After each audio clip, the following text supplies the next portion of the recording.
Hello दोस्तों, learn India में आपका स्वागत है। आज हम आपको बताने वाले हैं एक न्यू वैकेंसी के बारे में।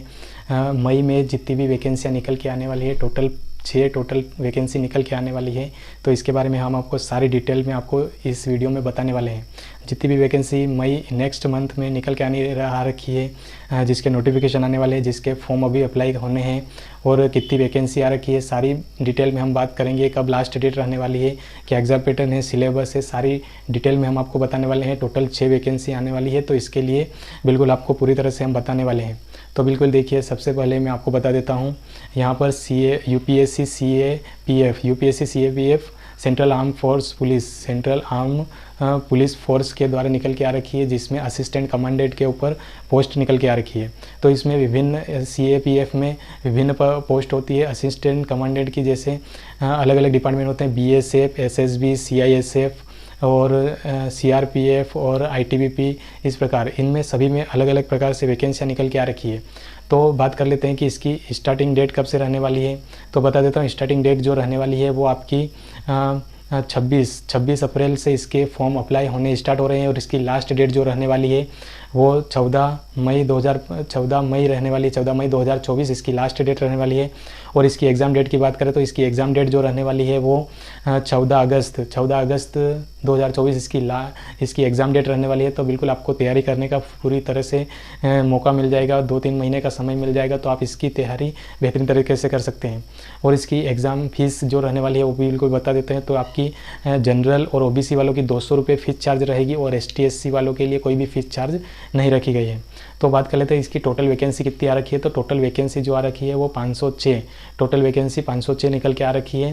तो आपको बता देते हैं सभी में अलग अलग प्रकार से वैकेंसी निकल के आ रखी है। जैसे बीएसएफ में 186 वैकेंसी निकल के आ रखी है और सीआरपीएफ में 120 और सीआईएसएफ में 100 वैकेंसी और आईटीबीपी में 58 वैकेंसी और एसएसबी में टोटल 42 वैकेंसी। इस प्रकार टोटल 509 वैकेंसी निकल के आ रखी है।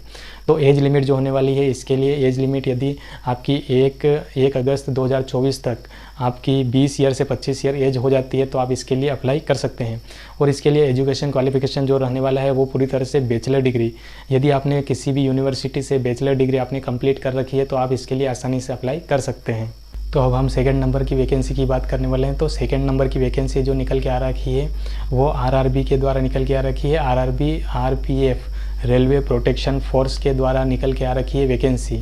तो इसके बारे में बात करने वाले हैं। तो सबसे पहले बता देता हूँ इसके लिए जो स्टार्ट फॉर्म हो चुके हैं वो कब से स्टार्ट हो चुके हैं। 15 अप्रैल से इसके फॉर्म अप्लाई करना स्टार्ट हो चुके हैं। और इसकी लास्ट डेट जो रहने वाली है वो 14 मई इसकी लास्ट डेट रहने वाली है। तो 14 मई बिल्कुल इसकी लास्ट डेट रहने वाली है। और इसकी करेक्शन डेट जो रहने वाली है वो बिल्कुल करेक्शन करने के लिए आपको 15 तारीख से स्टार्ट हो जाएगा फॉर्म, तो आप बिल्कुल करेक्शन कर सकते हैं। इसकी एग्ज़ाम शेड्यूल आपको बिल्कुल पूरी तरह से बता दिया जाएगा। इसकी फ़ीस जो रहने वाली है और इसमें जनरल, ओबीसी और ईडब्ल्यूएस वालों के लिए 500 रुपये फॉर्म फीस चार्ज रहने वाला है। और जो एसटी एससी कैटेगरी वाले हैं उनके लिए 250 का फीस चार्ज रहने वाला है। तो इसमें टोटल वैकेंसी की बात कर लेते हैं। तो टोटल वैकेंसी जो निकल के आ रखी है वो 4660 टोटल वैकेंसी निकल के आ रखी है पूरी तरह से। तो इसमें हम अलग अलग वैकेंसी की बात कर ले तो इसमें एज लिमिट जो रहने वाली है, एज लिमिट की बात कर लेते हैं। तो एज लिमिट जो है वो आरपीएफ कांस्टेबल के लिए 18 से 28 ईयर रहने वाली है। और जो एसआई के लिए है, सब इंस्पेक्टर के लिए जो है, सब इंस्पेक्टर के लिए आपको 2 प्रकार की वैकेंसी है, कांस्टेबल की और एसआई की। तो एसआई के लिए आपको 20 से 28 ईयर आपकी एज होनी चाहिए, तो आप इसके लिए अप्लाई कर सकते हैं। और उसके बाद वैकेंसी की बात कर लेते तो अलग अलग वैकेंसी है। सब इंस्पेक्टर की वैकेंसी जो निकल के आ रखी है वो 452 वैकेंसी निकल के आ रखी है। तो सब इंस्पेक्टर एसआई बनने के लिए आपकी क्वालिफिकेशन क्या होनी चाहिए। तो आपने किसी भी यूनिवर्सिटी से यदि बैचलर डिग्री आपने कंप्लीट कर रखी है तो बिल्कुल आप इसके लिए अप्लाई कर सकते हैं। और उसके बाद आरपीएफ कांस्टेबल की बात कर लेते हैं। तो आरपीएफ कांस्टेबल की 4208 टोटल वैकेंसी निकल के आ रखी कांस्टेबल की। तो इसके लिए जो क्वालिफिकेशन मांगी गई है वो 10th, यदि आपने 10th क्वालिफाई कर रखी है तो आप इसके लिए आसानी से अप्लाई कर सकते हैं। तो अब थर्ड नंबर की वैकेंसी की बात करते हैं। तो थर्ड नंबर की वैकेंसी जो रहने वाली है वो एसएससी सीएसएसएल की भी वैकेंसी पूरी तरह से नोटिफिकेशन आउट हो चुका है। तो इसके लिए बता देते हैं, SSC CSL staff selection commission combined higher secondary level की एग्ज़ाम होती है। तो इसके लिए मैं आपको बता देता हूँ तो इसके स्टार्ट फॉर्म हो रखे हैं वो 8 अप्रैल से स्टार्ट हो चुके हैं। और इसकी लास्ट डेट जो रहने वाली है वो 7 मई 2024 इसकी लास्ट डेट रहने वाली है अप्लाई करने के लिए। और इसकी एग्ज़ाम जो होने वाली है वो आपको बता देता हूँ। इसकी एग्ज़ाम जून से जुलाई में इसकी एग्ज़ाम होने वाली है। और फॉर्म फीस की बात कर लेते तो फॉर्म फीस जो जनरल, ओबीसी और ईडब्ल्यूएस वालों के लिए 100 रुपये फ़ीस चार्ज रहने वाला है और एसटी एससी के लिए कोई भी फ़ीस चार्ज नहीं रहने वाला है। तो बिल्कुल अब एज लिमिट की बात कर लेते तो इसमें एज लिमिट जो है वो 18 से 28 ईयर यदि आपकी एज लिमिट है तो बिल्कुल आप इसके लिए अप्लाई कर सकते हैं। उसके बाद टोटल वैकेंसी की बात कर लेते तो टोटल वैकेंसी जो आ रखी है वो 3712 टोटल वैकेंसी आ रखी है। तो इस बार अच्छी खासी वैकेंसी है तो आप इसके लिए अच्छे से अप्लाई कर सकते हैं। उसके बाद वे बात कर लेते हैं कि कौन कौन सी पोस्ट पे वैकेंसी निकल के आ रखी है। तो वैकेंसी जो है वो लोअर डिवीज़न क्लर्क के ऊपर, जूनियर सेक्रेटरियल असिस्टेंट के ऊपर निकल के आ रखी है और पोस्टल असिस्टेंट के ऊपर और डाटा एंट्री ऑपरेटर के ऊपर पोस्ट निकल के आ रखी है। तो इसके लिए जो एजुकेशन क्वालिफिकेशन रहने वाला है, यदि आपने 10+2 यानी कि 12th कंप्लीट कर रखा है तो आप इसके लिए अप्लाई कर सकते हैं। और अब यदि आपकी टाइपिंग स्पीड 35 पर वर्ड मिनट है तो आप इसके लिए आसानी से अप्लाई कर सकते हैं।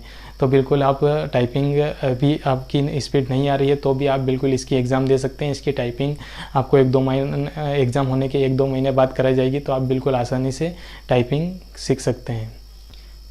तो अब 4th नंबर की वैकेंसी की बात करते हैं तो 4th नंबर पे वैकेंसी जो आने वाली है वो SSC-MTS की वैकेंसी अभी नोटिफिकेशन आने वाला है।